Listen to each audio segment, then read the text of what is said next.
bandiraɓe min calmini mon moni kala inde mun e yettode mun haaloɓe pulaar mbi waɗi watti waɗi koko wawi kono soko tawi neɗɗo ene waɗira saabu Allah ene golloro saabu Allah e kala e saaha ma Allah ar tawta ɗum eko waɗata ko adi foof yo en gandu hande darni en ɗo ko sababude koltu Adama Aissé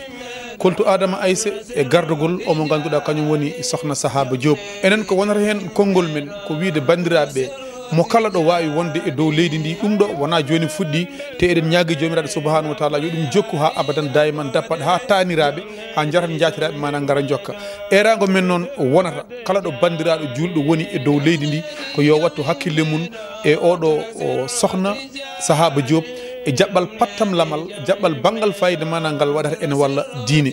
ene waɗa koltu Adama Aissé e kala hitande ene wodi mana ɗo nawete mboɗandima bandiraɓe gandu oɗo édition hikka 2025 holɗo tolna ɗum noon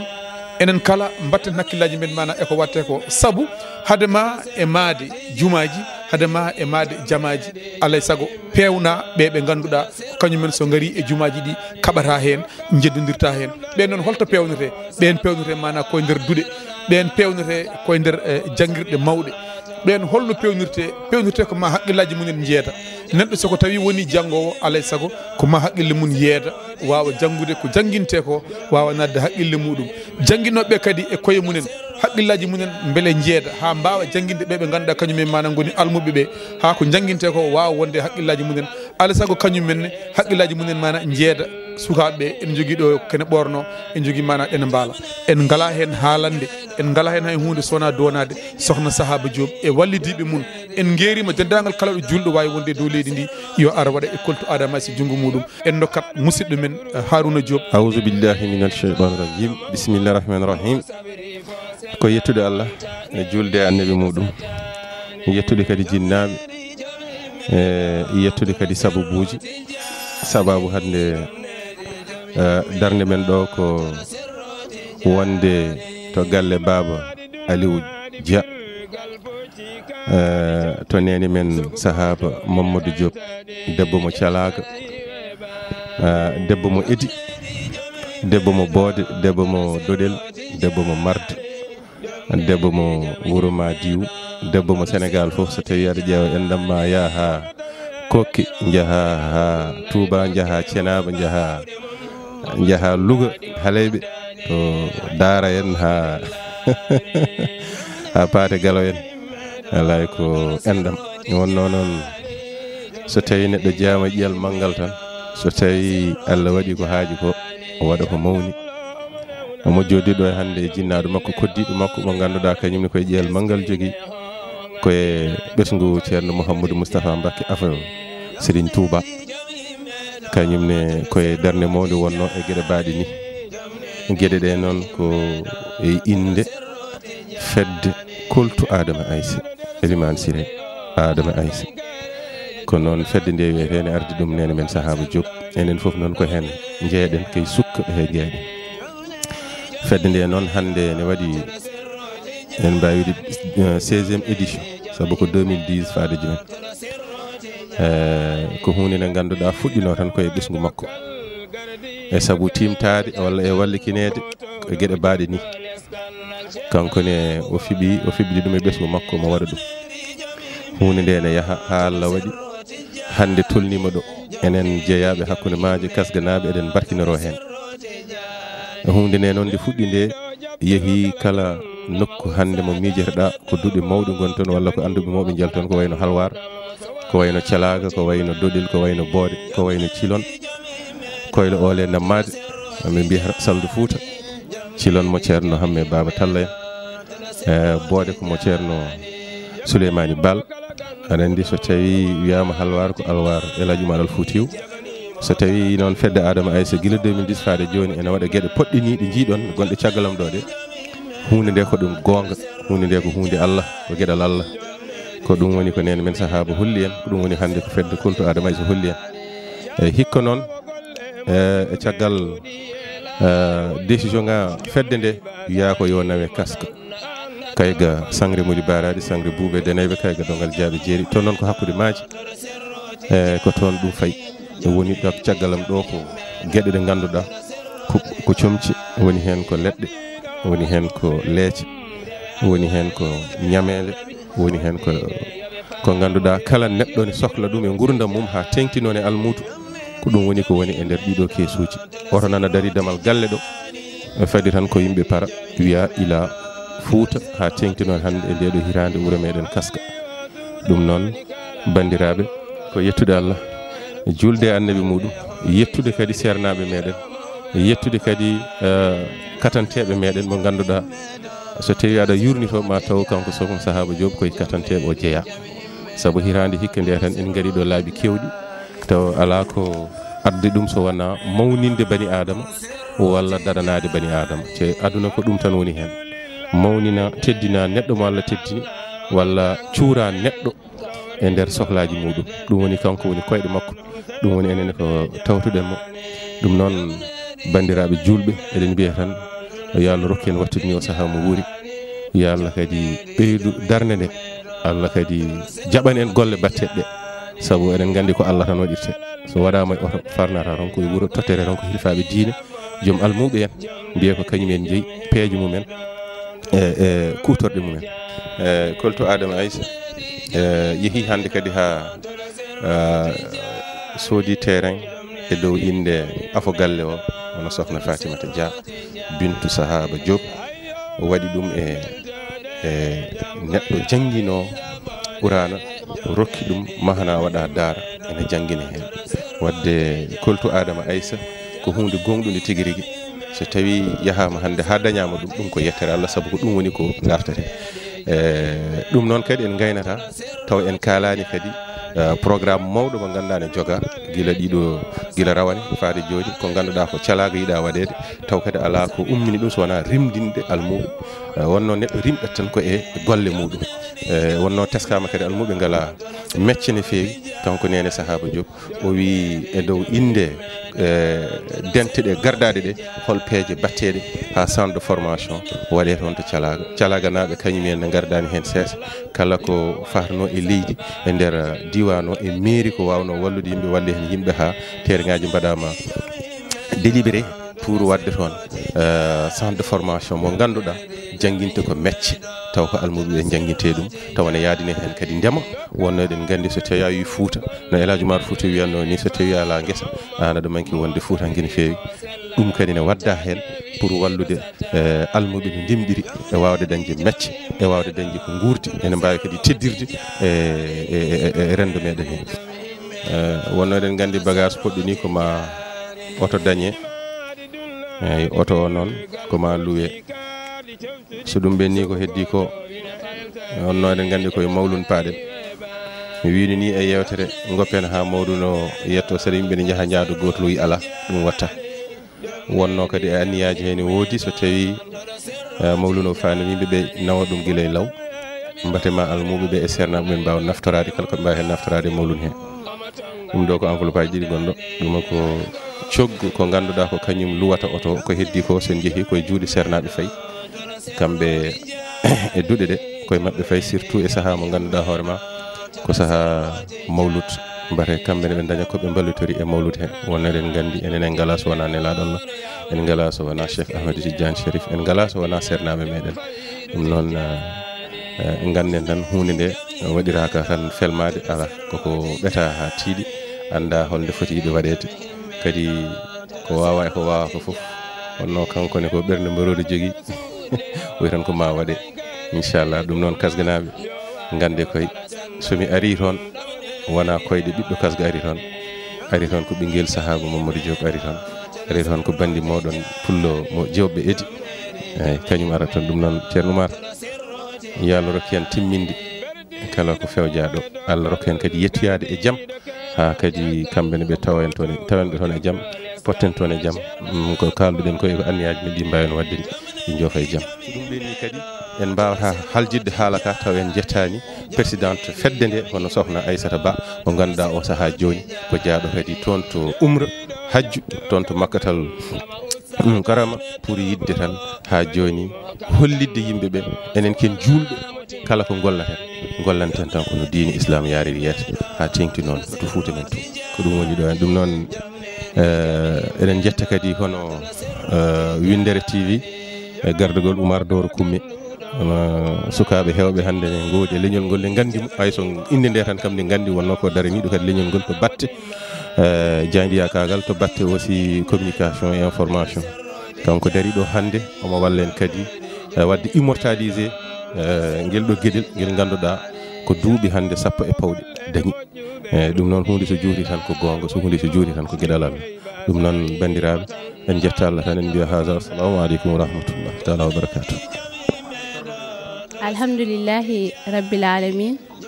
alhamdulillahi rabbil alamin, wassalatu wassalamu ala sayyidina Muhammadin sallallahu alayhi wa sallam.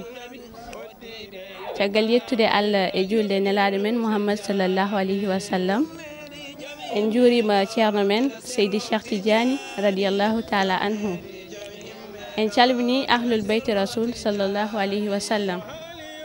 En calmini kadi ɓesgu Cheikh Oumar kala to woni ene wawi wonirde yo jaam e kisal Allah won e mabɓe. En calmini dental men dental Koltumam Adam Aissé. En gardini calminal ɗi e présidente amen hono Mama Aissata. ɗon calmintet kadi dendagal wonɓe e dental ɓe ha tengdi kadi e mama men Mama Sahaba Diop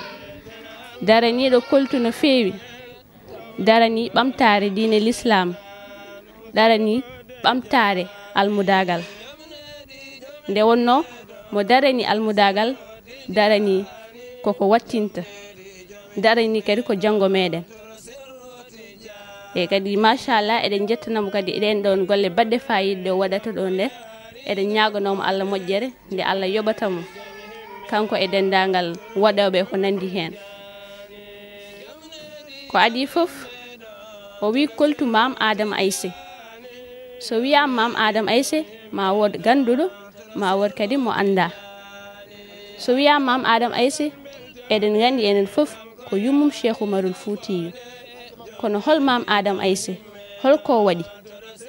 ɗum kadi eɗen poti andude ɗum. Ene winda ɗo e deftere nde Habsatu Yero Dem windi hol gonɗo Sokhna Adama Aissé Tall. Sokhna Adama Aissé Tall ko yummum Cheikh Oumarul Foutiyou. Yo Allah yurmoɓe yaafoɓe. Ko debbo tedduɗo jeyaɗo e asko e galle moƴƴo, dewowo Allah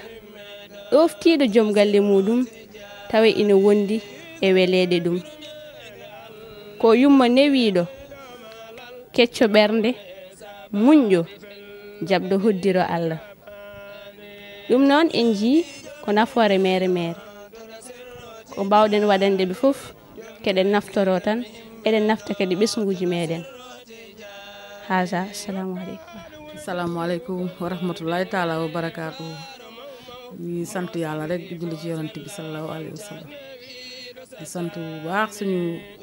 sëriñ si sëñ Touba Mbacké sama sëriñ bi ma yàlla booleel di Cheikh Modou Gueye, yàlla bàyyi ko fi suñu kanam mu sëñ Moussa Bachir ko seexal mu am poroxaat nag cër bu rëy wax lu rëy la ko sëñ Moussa Bachir dagal ne ko dama bëgg nga mottali sama kër, yàkkali sama kër mooy yàkkali sa kër. kon nag muy dalal ñu bare ca poroxaan daan def nag chaque année may yóbbu koddaay Maam Jaara, te su ma daan ñëw damay jaar ci Saxaaba Jóob nii nga xam ne ba ñu àndee yàgg na, ba ñuy xale la ñu ànd nag ñuy xale yu ndaw ba léegi mag lañu ànd ndoo ñu daan juróondoo def ndoo lépp lu baax lool nag Jóob bëgg lu baax nag ndax lii yëpp presque ci moom laa ko royoo rek ndax daan nag pen dañu leen jàng alxuraan di wut ay daayira di ma yóbbu ci daayira Fuuta sax dem naa fa te dara diine rek moom fa yóbbu. dem naa Fuuta dem naa fële sax Nouakchott te ànd ak moom rek ci diine rek la ñu ànd. kon lii mu def nii bettu ma daal ndax moom fu diine am rek bëgg na koo yaatal lépp luy diine rek bëgg na koo yaatal da daan woote kaay la ñu jàng alxuraan si kër gi kaay la ñu def lii loolu yëpp bëgg diine rek moo ko waral. man su ma toogee ba léegi saa yu ma jëlee sama téye di jàng sama xel ci moom lay nekk parce que xam naa ne lépp ci moom la Jóob. ñoo ngi koy ñaanal lii muy def yal na ko yàlla gën a ful dem ba njabootam gi di ko aw ko ci di ko ci def ndax man Porokhane gee may dem di yóbbu daayira Maam Jaara yi dem naa ba léegi mootuma su ma eggee lu ma yóbbu xale yi séddale ma toog leen xool kon lépp ku ne loolu ngay ñaan yàlla dem ba say doom njaboot dimbali la yoral la ko jàppale la jóg lépp loo ci def rek yàlla na ko yàlla ful ñun suñu ànd bi man ak moom ëpp na 35 ans mais amuñu benn man du ma dugg kër kenn te fii ñoo fi ñëwandoo fi laay dugg su ma génn tam bu génnee fii sama kër rek lay dugg demul fenn taxawaalu bu deful dara jóg kon ñoo ngi lay ñaanal bu baax a baax lii yàlla lu la gën a ful ndax biñ koy doog a tàmbali presque ñaari kees xam nga ñetti kees nga ñëw ma kaay xool mu nekk ñetti kees kon tey bu demee ba day nii kon dañ koy sant yàlla bu baax a baax. assalamualeykum wa rahmatullahi taala wa barakatuhu en calmini en juurima en jippini kadi fof ede jippule mumen ɓurɗe tewde en gardini ahlu beyte rasul sallallahu alayhi wa sallam en pawi hen juriya cheikh oumar fof radiallahu taala anhu kanko e kala ko feeñe makko yalla lomto men e mabɓe yoɓana men ɓe en calmini maadiyankoɓe en calmini galle tani men seigne Touba eɗen jeeya toon no feewi e gardugol sohna Penda Faye mo Allah joƴƴini ɗo hannde mbeɗa wiya tabarikallah machallah en jetti kadi jignaɓe men neeɓe men andinde men ko woni ballal ko woni kadi almudagal e jibinede e galle almuɓe e wurde hen e wiyede kadi ko ni foti wurdede tabarikallah machallah mbeɗa wiya heewi wiide enen kam alhamdulillah en jembani haydara ko ganduɗa koye diine l'islam jeeya guilay wallude almuɓe guilay alquran guilay foof tan ko fate diine machallah alhamdulillah hande noon machallah ko weltare tan no weltortono ñande foof alhamdulillah ko nden weltare kadi welta hande saabu kala waɗa duuɓi ha hande a waɗi ɗum rawane hikka arti a waɗi ɗum ɓeydi kono ustaki e ko yettere Allah en mbaɗi ɗum en batti en nawi ɗum waɗa nawa ɗo foof kam reftetake machallah alhamdulillah secrétaire général haali ɗum machallah alhamdulillah ko yettude tan waɗɓe hen e anniyinoɓe kadi wadde mbaɗani waɗɓe ɓe nawriɓe mbaɗani ɓe saabu ko anniye tan Allah yoɓata tabarikallah machallah en ñaganima ɓesgumu en ñaganima julɓe ɓe en ñaganima secrétaire général en ñaganima duwanima présidente Allah waɗi hikka tawima ko amon makkatul mukarram